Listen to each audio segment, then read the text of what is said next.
Raise your hand if you have read a newspaper today online. BuzzFeed, an article, anything. Yeah? About half of you? Okay. Now raise your hand if you paid for it. Nobody? We have one guy from the FAZ raising his hand. That is not good for the digital publishing industry. And in fact, that is the topic of our next panel. There are too many readers who just aren't willing to pay for content. And different platforms have been looking at different models. We've all run into the New York Times paywall, I'm sure. Not all of them work, some of them do. Here to walk us through the options we have, an editor from the FAZ, excuse me, that's hard to say, Patrick Bernau. And we also have some panelists, Stefan Dörner, who some of you met this morning. He's from T3N.de, and Astrid Maier of Wirtschaftswoche, that's a business magazine here in Germany. The stage is yours, guys. What are you waiting for? Thank you. Thank you. Now, we're here to talk about innovation, and this is something that I find great about media today. There has never been a time in media in which there was so much innovation. We find new ways of expressing ourselves every day. We have new companies, we have new outlets, we have new websites. And at the same time, it is quite hard because there just never seems to be enough money. There are old companies like the New York Times who have to reduce their staff. There are new companies who have to work on very small budgets, and this is why this panel is titled Too Few Readers Who Want to Pay, and I'm very happy that we are able to talk about this with Astrid Maier, who is the innovation editor at the German weekly Wirtschaftswoche. She has been in Stanford before for a year as a Knight Fellow, and I hope she can talk about this a little. And before that, she has been reporting on innovation and internet for the German business magazine Manager magazine.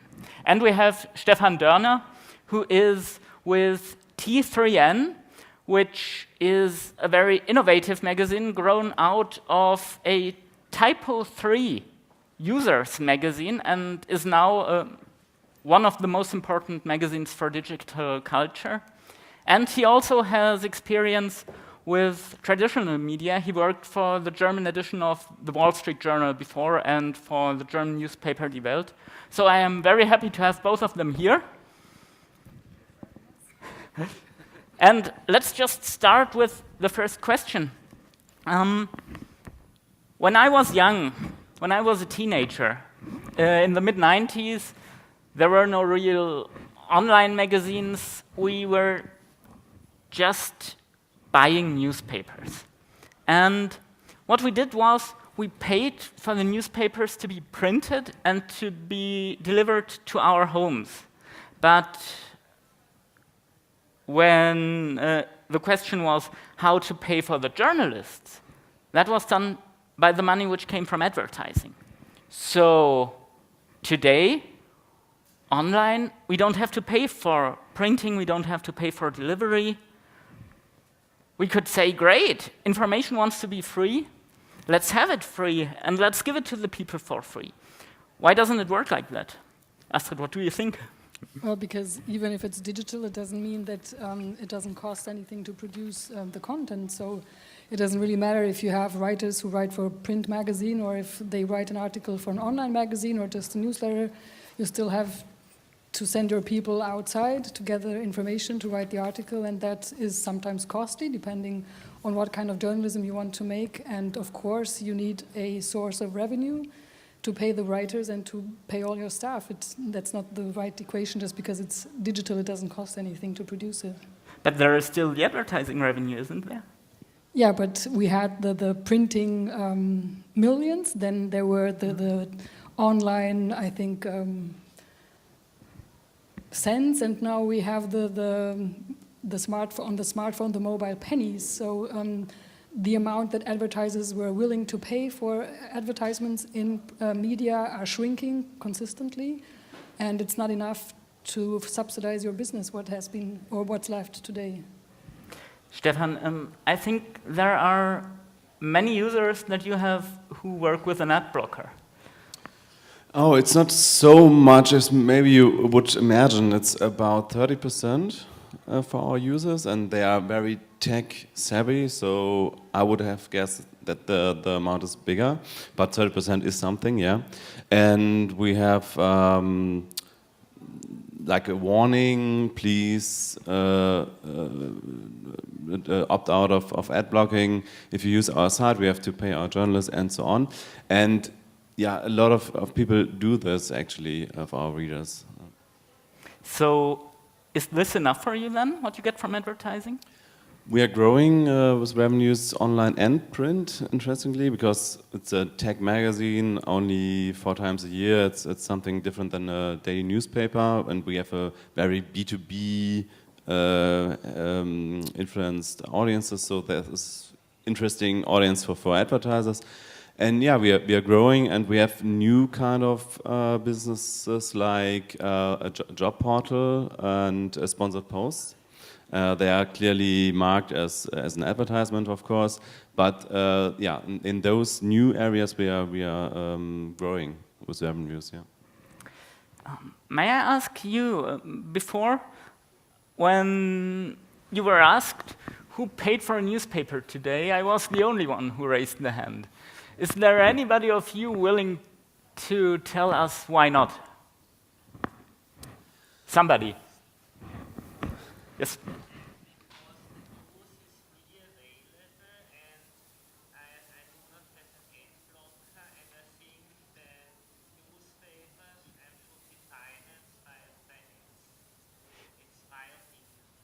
You do not have an ad blocker, and you do think that newspapers should be financed by advertising. Yes,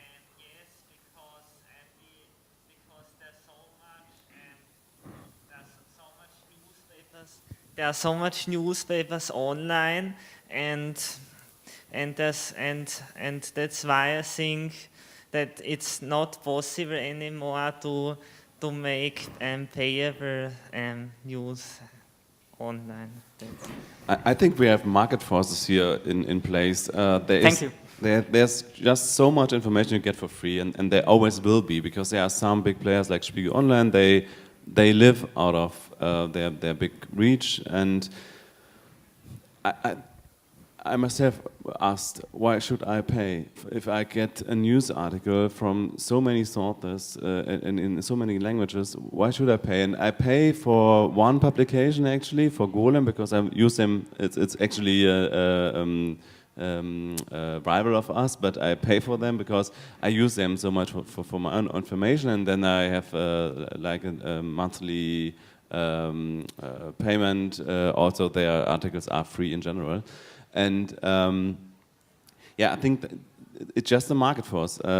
If you have very, very special information, like Stiftung Warentest, the German consumer report organization, if somebody wants to pay €1,000 for a washing machine, maybe he's willing to pay €3 for a test, for very special information. But general information, general news is out there in so many forms, and I think this is exactly the point, and I'm not sure if we are framing the problem correctly, because we ask in a way as if it's the readers to blame. They don't pay for us, and look at us, we are so hard-working journalists, and they don't pay, so mean readers. I think that's not the right way to look at the problem. I think we have to think about ourselves, or to question ourselves, what is really the value that we can create for readers. And as you said, most things that are digitally published, it's general information that everybody is just one click away from everybody else. And if I am a reader, I'm also not willing to pay for these kind of informations, because I can find them anywhere, and they are kind of shallow and they don't mean anything to me. So I think for us as a media industry, we have really to put more focus and more creativity and more work into this thing. How can we be more creative, and how can we create value that really readers want to have, that is special to them, and that they're willing to pay for? And for example, if you look in the realm of business journalism, neither the Wall Street Journal nor the FT have ever given anything away for free. They've always had their subscription model. But they have always given away something for free. Something, but not everything. And interesting enough, if you look now today, they are doing better than everybody else who gave everything online for free. And why is this? It's because the Wall Street Journal and the FT, they have a lot of great content. Often it's exclusive information. It's something that the worldwide business community really wants to read and enjoys to read, so people are paying for this. And I think that's what we should, as an industry, be thinking more of. What is our contribution to the problem as well? I have a quite different opinion here. Sometimes I get the feeling that there is enough information that is different, that is unique, that is good to know. What is your main source that you find very special, and what do you enjoy reading? I enjoy reading, apart from our newspaper, the FAZ, of course, I very much enjoy reading the Weekend FT. And this is not anything that I find on Twitter, on Facebook. Nobody is sharing any Weekend FT articles with me. But I go there, I pay for it, and I think we should do a better job in pointing people to those articles. We have very many articles that are not online for free, and yet each time we have readers in our editorial department and we talk to them, they say, oh, you're giving away everything for free, and I say, no, we don't. 2/3 of what we produce isn't free, but we haven't done a good job of showing you that. And in fact, those readers who know what they have and what they can get, they are great readers. I have just looked it up. During the last 8 years, we got 30% more money from our readers than before. In fact, where we have a problem is with advertising, because advertising goes everywhere. Advertising goes to Google, goes to Facebook. Advertising prices are going down and down, but it's the readers who are very faithful, who are great, and who are paying more and more. And in fact, this is something, if I was a farmer, if I had milk, and I would be able to say, hey, people pay 30% more for my milk, I would be happy, I would be glad. But I don't think we're contradicting each other. You were also pointing to the FT Weekend edition. It's something that you enjoy to read, so it's something special to you. But I think there's a general problem with paid content in context of pointing to it. Free articles are floating free to social media and getting big outreach. And yeah, a paid content article will not be shared on Facebook, on Twitter, and so on. And this is really a big problem. We have now Blendl, but it's really a little bubble of journalists mainly who are using it, and this is a general problem in the social media age. How is this special content, this good content, going to be shared among readers if they can't really share it because it's behind a paywall, and it's a dilemma. How does it work for you? You have a very online friendly readership, but you started out as a print magazine. How do you do this? Have the online articles free and point readers to your magazine? I think we have two different audiences. Maybe the print magazine is still very heavily focused on web development and very B2B special interest topics. And our online edition is also these topics, but also the new iPhone and so on, and also digital economy in general, and more news-driven. Our magazine isn't news-driven at all. It's more like practical tips and so on. And I think maybe we have an advancement that people buy things that they can use for their business. They invest in something and then they get something out of it. It's maybe like FT and Wall Street Journal, but for special audiences, for web developers and so on, they can use it in their daily business, the information. In fact, it's the same with us. We survive on subscriptions. We don't survive on advertisement. And I hope that's because people like the content and it's special to them and they value everything that we can give them. And that business model is kind of still working for us.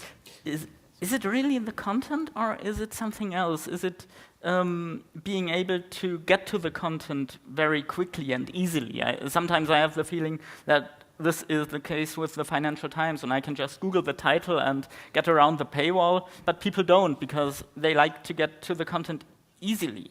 Or is it the feeling that I have read all the important news, a feeling that you don't get on a news stream on a website. That's what The Economist says.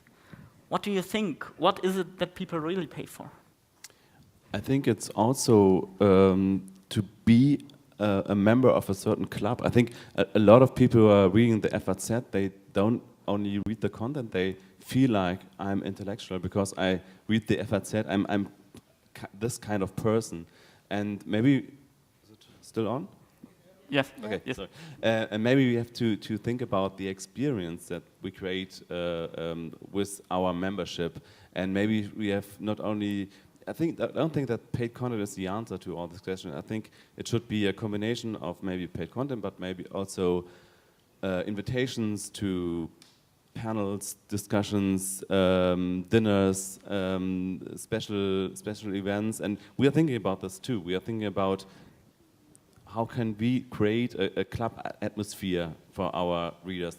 They are not only readers, they are part of a community. And I think we have to think about this in this way. I think the community thought is very important. We have just started our own community now for Wirtschaftswoche. And it's also a space where we can meet our readers and talk to them and listen to them, what kind of content they like, what are the topics that really preoccupy them. And also, as you said, I think it's very important that users have a very good experience when they read you. I think that's something that many media companies haven't put enough thought into.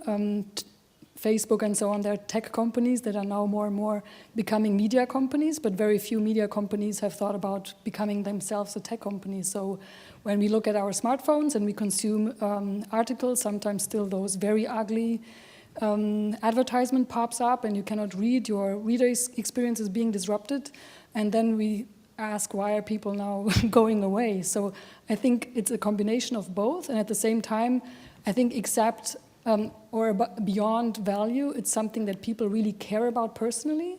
And also, one example that I'm really amazed by is the information in the US. It's a former Wall Street Journal reporter, a woman, Jessica Lessine, and she has kind of a newsletter. The subscription is relatively expensive in journalism. It's $400 US.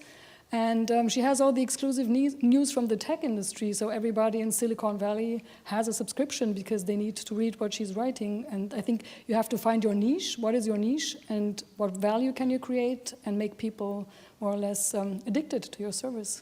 Perhaps we have somebody here who can help find us niches in the audience. Is there anything that you are missing from the media world that you would like to have and maybe even pay for it?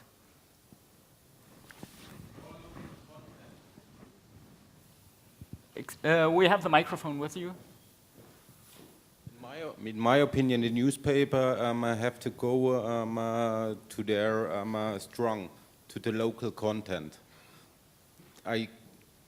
That's the answer for me. Where are you living? What is here in Karlsruhe. In Karlsruhe, and there is not enough local content online for you in Karlsruhe. You can also transfer this all over all newspapers in Germany. They've got news from politicians, from sports and everything, but the local part is very small.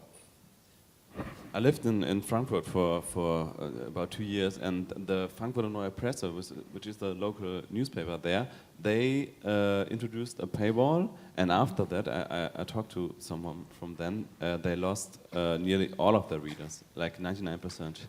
So I'm not sure if people are willing to pay for local news. This example maybe back then, 2 years ago, wasn't really successful. I'm not really sure about Germany, but I was really amazed when I was in the US. There's this new magazine, it's called PopUp Magazine, and it's not really a magazine, it's just a show that different people put up, and journalists come on stage and they read out or tell their story, and there's a band playing, and the tickets are extremely expensive. I think they start at $40 and they go to $160. And as a thrifty German, I didn't want to go. But in the end, I bought a ticket and I went there, and I was so amazed to see that so many young people had bought those tickets. journalism that you can experience in a different way. It's very personal. You have a show. It's nice. It's enjoyable, and you get really close to the readers. And I don't know. I think German media would also be better off if they experimented more with these kind of things and just to see what's working and maybe what's not working for them. It sounds a little like the music industry when they weren't able to sell CDs anymore and weren't really able to get enough money from streaming or from selling digital music. They started getting their money from concerts and events. Sure. I think there's also a big chance for local newspapers, this club, because their people are near and they can invite them to events, for example, and they can build this community out of their this may be more difficult for the FAZ, for example, because their readers are in over Germany, and I'm really perplexed by the fact that they don't experience. Because now there is cash flow still going in, and they should experience now. And if they don't, it will be a disaster. I'd like to play the old-fashioned guy for a moment.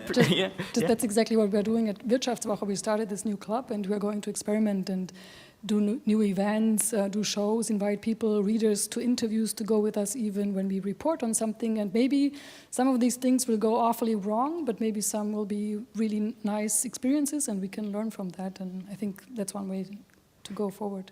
I'd like to play the old-fashioned guy for a moment here, which is not too hard coming from FAZ. But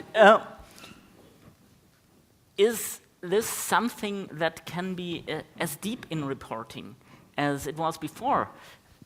When I work on a story that people don't like to be published, and I have to get all my sources, and I have to talk to 20 different people just to get a tiny bit of information that might be very important for democracy. This is something that needs time, and that cannot be done on such a panel. May I ask a question? Do we have to? But Yes, please. But that's not a question. contradiction. What I'm currently using, what I'm paying for is Readly. So you have access, I think, more than 1,000 journals. So I think the business model could be in the future to have a flat rate. And you got paid for whatever article is read from your newspaper. You're not aware of Readly? That's an app you can, okay, Yes. you pay for €12 and then you have really access, I think, more than 1,000 journals. So Yes, it's a nice way. So I'm not willing to really pay for one journal and then be fixed for 1 year, but jumping depending on the content from one journal to the other one. That is what simply like you have it as a flat rate from listening to music. Yeah, but the challenge here is for the media that other than in music, when you sell, even streaming is not really profitable. So Spotify is still losing money, and nobody really knows if they're going to be a profitable business ever. And in journalism, it's even harder because from all these subscriptions, there's not enough money to be shared with everyone so that everyone can still pay, as he said, reporters to go out in the field and talk to people for maybe 2 months before they have their stories. So that's really a huge challenge. But of course, it's also a way to experiment with, I think. Yes, I think, but I don't think that €12 a month will be enough. If you want the access to all the newspapers and magazines that are out there, I have not done the calculations myself, but from what I hear, you won't get far below €100 a month, or even 150, and I do not know how many people will be willing to pay for that. But to get back to your point, Patrick, I'm not saying that all journalists should go to such events and do panels all the time. It's just we are speaking about how can we create new revenues to finance journalism, just like that what you just mentioned, and it's something one guy can do this. One maybe editor-in-chief can do this, shake hands, make interviews on stage, and create this community. And all the other journalists, they still should do their work, of course. It's not that I think journalists should do nothing else than local community events. Sometimes I'm amazed at how much money you can get from traditional readers. I'm sorry that this is going to be a little advertising now, but some months ago we launched a new magazine. It's called Frankfurter Allgemeine Woche. It is just a summary of the news from the week for people who have read news online, and at the weekend they want to know, what did I miss? Is there anything? And who want to know some things a little deeper. And we print it. We are going to the station, to the news vendor, and you can find a printed new magazine there. And we have an app for tablets, but what people really like to do is they like to buy it and print it. It was an experiment, and really it worked, because people, they don't even buy it at the station shop. They come and say, oh, let me subscribe it. We have a huge number of subscribers there. But I think that's a very nice example. Just the fact that we don't earn so much money doesn't mean that we're going to die in print, what everyone is saying. I think the print industry with a nice magazine, as you have just described, can be the new vinyl. You know, vinyl was dead for so many years, but right now, even young people, they go to vinyl shops and buy their vinyl again, because it's a better experience. It's so much nicer to have the cover in your hand. It's the same with the magazine. It's got nice pictures. The articles are great.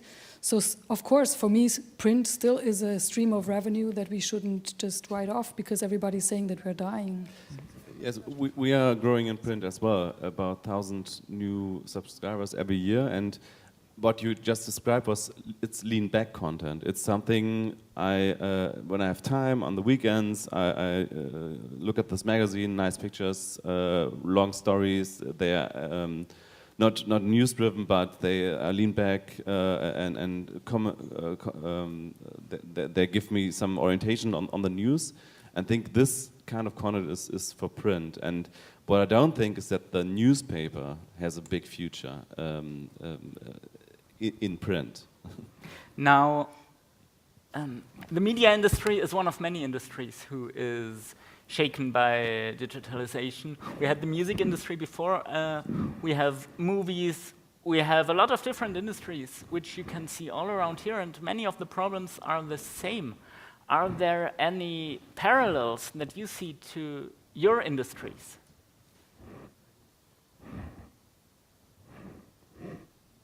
Nobody? We are the only one doomed. Everybody's doing fine. Everybody's doing fine, everybody's having a great startup. But yeah, there is somebody, yes? The basic problem is nowadays we get like all this consumer information. It's like half a page, quarter of a page, basically 140 letters or something, and that's basically length of information.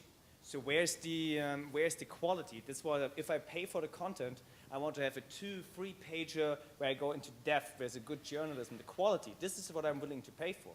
But the thing, if I say, oh, I have to pay for this one page on, be it Die Welt or Spiegel or something, and I get it for free at its site or at Facebook with the same depth, why should I pay for it?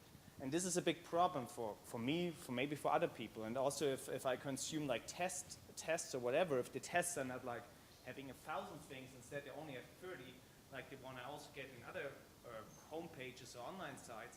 So basically there's no justification for paying for stuff that is also free on the other side parallel to it. I am not very inclined to summarize what you told to the audience, because it was so much. Could you please just summarize it into the microphone? So basically what we need is, I want deeper information, be it longer or whatever, but more quality information that diversifies itself from, let's say, the random information that are basically trashed on ourselves all the time, all day on the smartphone, on the media, and in TV. Basically, I want quality information. This is what I'm, be it individualized. Let's say I'm interested in science, so I want to have science information, not just a half a page. I want to have the 3-pager on the special thing. And with the sources at the end, maybe a little interview and video. I know that's a lot of work, but this is the stuff that sells. And I guess this is the same thing that happens with the magazine. You basically have the good information, the good journalized information. That's what people are willing to pay for, instead of this daily, this is what I read on the toilet before I go to work. I'm sorry. No, that's... But even there's a business opportunity, you know, we can send you a newsletter. Definitely, but as I said, many people are on Facebook and then they get those short information. So maybe the lean back content is the thing, or the really research content is the thing that we should focus, because this is the strength of the newspaper from the old days. So everything is fine, just as long as we do good work. We use the internet for doing our work faster and better, because we have a lot of advantages from the internet. We're almost done here, aren't we? Problem solved. There is one problem.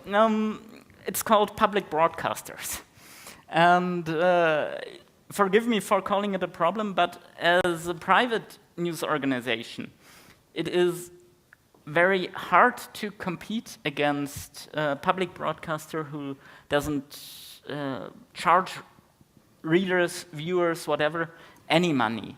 So what do you think, Astrid? Is there a chance of getting people to pay for content as long as there are public broadcasters out there with their? I'm totally convinced about this. I don't have any issue with the public national radio or TV, because we've been having this discussion since digital is on the rise, but why didn't we have this discussion when we were in print and everything was great, you know?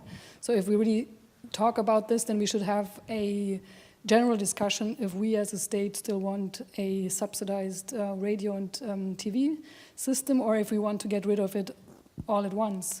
I think that's the conversation that we have to have, and not compare their content that is for free with ours. My scope always is and has always been to do the better content, to have better information, and to maybe write it more nicely or present it in a better designed way so that the readers will find us instead of them. But generally speaking, I don't see a problem with them. I think if we as a society value the national public radios, then we have to be better than them, and that's fine with me. And their websites. Yeah, that's fine with me. National Public Radio is not really a competitor of us, because we have very special information, very tech-savvy information. As a user, I don't like this depublication thing, so that that the National Public Radio is forced to depublish their content after 7 days or something. And that's the way it is in Germany. Yeah, and I think we have this public radio and public TV since the founding of our nation, and I think it's part of Germany. And in the digital age, it's just natural that they have their own digital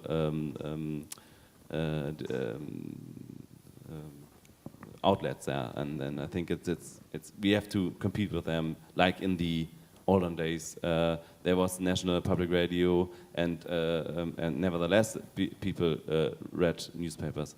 So.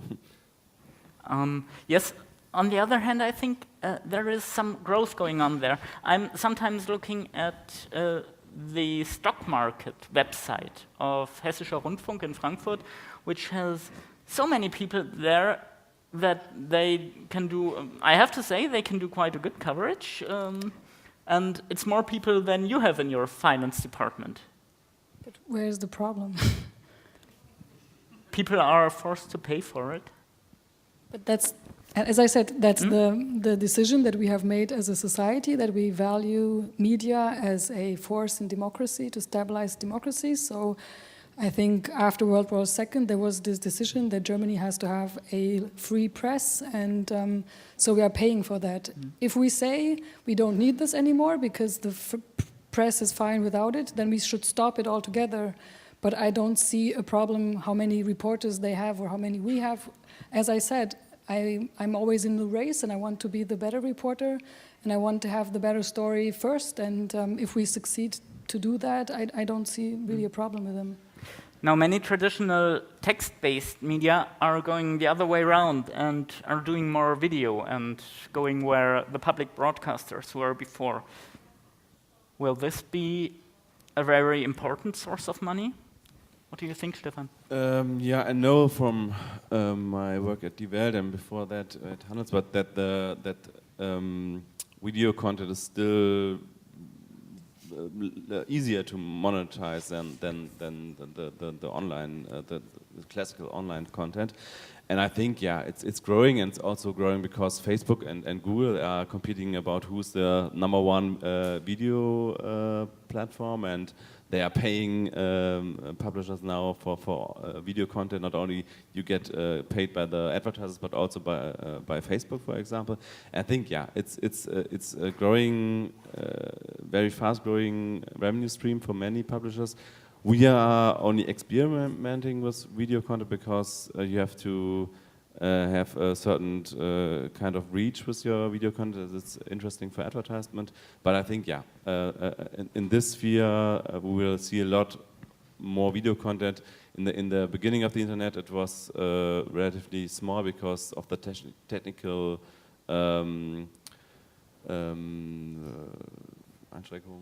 of the technical problems. Yeah, because we didn't have enough bandwidth, and when we now will have more and more bandwidth, mobile and so on, it will just grow bigger, I think.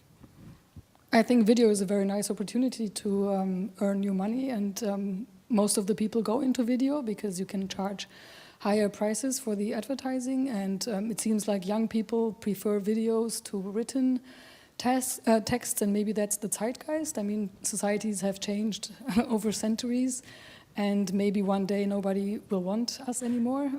I'm just being very provocative here, but yes, but there is a possibility. So if video is the way we want to still transport our content and the stories we want to tell, I think we should go for it. And it won't stop here. The next wave is virtual reality, and just imagine how immersive and how nice you can do advertisement in virtual reality. So maybe a completely new stream of advertisement will open up into the future. So there's also, I think, reason to be optimistic. I'd like to take the different position, if only for the fact that everybody is always saying, oh, videos in the future, videos in the future. We all know that Snapchat is great and that teenagers use Snapchat and we use Snapchat, and there are the next video apps. But when I look at those websites which are very popular with young readers, many of them don't have too much video at all. It is Die Welt who has much video. It is Der Spiegel who has much video. But those are not the favorites of young people. But think of us, if we both meet, we don't text each other, we speak to each other, because it's the natural thing to do between people. And I think you get information best if you just see someone, listen to him, her, and somebody tells you a story. I think this is as old as humankind, and text is more abstract, and it has less information, no mimic, no voice, and so on. I think it's just the way people communicate. And okay, I don't know really online news portals for young people. What are you speaking of, Bento? Or they try to, yes. Yeah. So maybe they don't produce videos because they don't have the means for this. But aren't they producing videos? I thought they have videos, but I'm not sure. They have some, but they don't have too many. But if you look at young people, they're using Snapchat all over the place, and video is a normal thing for them to communicate, at least. I think generally speaking, you are completely right. There's this tendency in media, because we have so many challenges, that we tend to run after everything new technology that is out there. And then now we have Snapchat. 2 years ago it was Pinterest. Now Pinterest is dead, and who knows what's going to be the next platform. But we have to do this balancing act. We have to try these new things out, and we also have to work on our old content and to be good reporters. And I think it's become harder to earn money than it used to be, because you have to do all these different things at the same time, and you need a more diverse newsroom probably, and other people that you used to have in the past to really make the most out of it. This is something that is a problem or an issue for most of the people here. I think how to keep the staff of your company young and innovative. Is there any solution from somebody in the audience? No, the audience doesn't have the solution either. I think, yeah, you can try to create spaces for your employees where they can experiment with new things and just let them try it out. And if it doesn't work, you don't punish them. I think in the past, particularly in media, we were very hard on ourselves. So if someone tried something new, then of course all the rivals would write things about them if they fail, and everyone was kind of happy. But today that's not working anymore. You just have to give your young people some creative space where they can try out new things. I think that's also how Bento and Set were created. And if they take off, why not? And if they don't, you just shut them down. We are very young in our team. I'm one of the oldest, was 33. And I think what we do is we let people be themselves. We don't have any rules for dress code, for example. We don't have any fixed working hours. We have some, but only for. We have only. You have to be there 10 to 4, but besides that's not relevant. And you can work wherever you want to work for most people, and just be flexible and let people be themselves. This is something we do to get new to young employees. So to have a very short summary that I hope everybody can remember is you have to do good quality work, you have to bring people there, and then they are going to buy, and this can be helped if your stuff is young and innovative and you let them do their thing. It's called disruption. Great. Thank you very much.